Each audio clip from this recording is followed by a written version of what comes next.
Throughout life, and especially in childhood, there are images, music, and films that resonate and stay with you. One of those things for me is a commercial for a film which after many years I finally had to watch. If you were a kid in the late 90s who loved Pokemon, you might know what I'm talking about. Because at the end of every Pokemon VHS tape, there was a commercial for a film about a boy and his dog. When there's an emergency, with the help of his dog,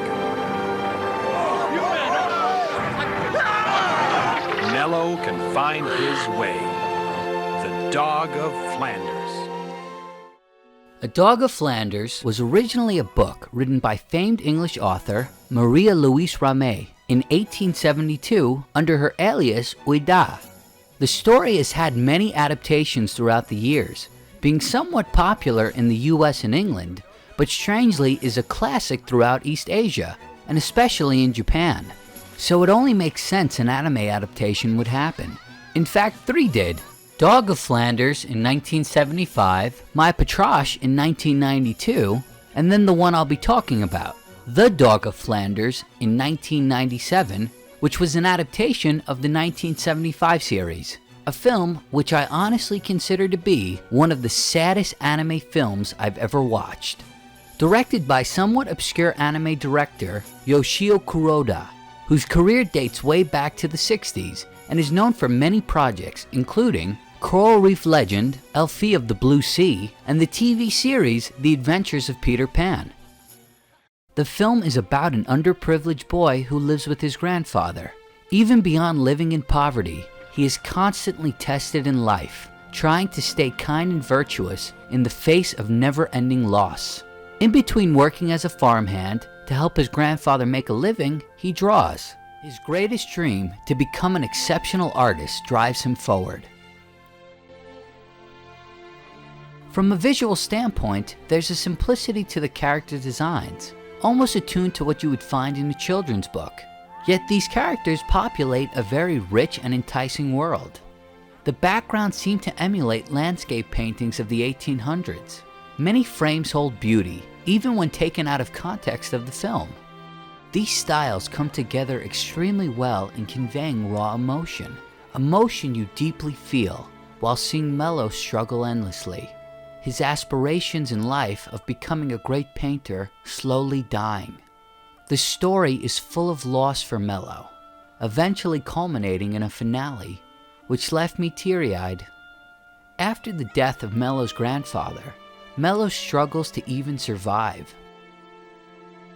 Unable to pay rent, he's told he'll be evicted by Christmas. His last hope lies in an art contest he stumbles upon for children. Overcome, he pours his emotion and draws a tribute to his grandfather, a final send-off to the man he loved so much. Sadly, Mello doesn't win the contest, and just as worse, he gets wrongly accused of setting a fire at the local windmill. The people of the town villainize him, including the father of his best friend Eloa. Mello has a last act of kindness, finding and returning a lost bag of money to Eloa's family, before setting out into the cold winter night alone. Eloa's father finally realizes how he's misjudged Mello, but by then, it's too late. In Mello's final moments, he wanders into a church and sees a painting by the great Flemish artist Rubens, who he aspired to be like. In this fleeting moment, he is truly happy. His loyal dog Patrash finds him. They both lay down, and angels descend from the ceiling to take them to heaven.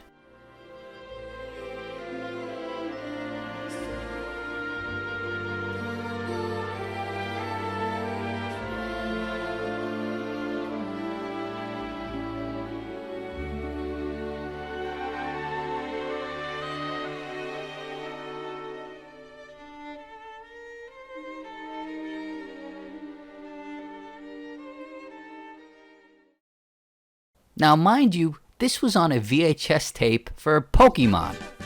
I can't imagine the effect this would have had on me as a child. I would have been sad for days, my Lunchable sopping wet from my own tears.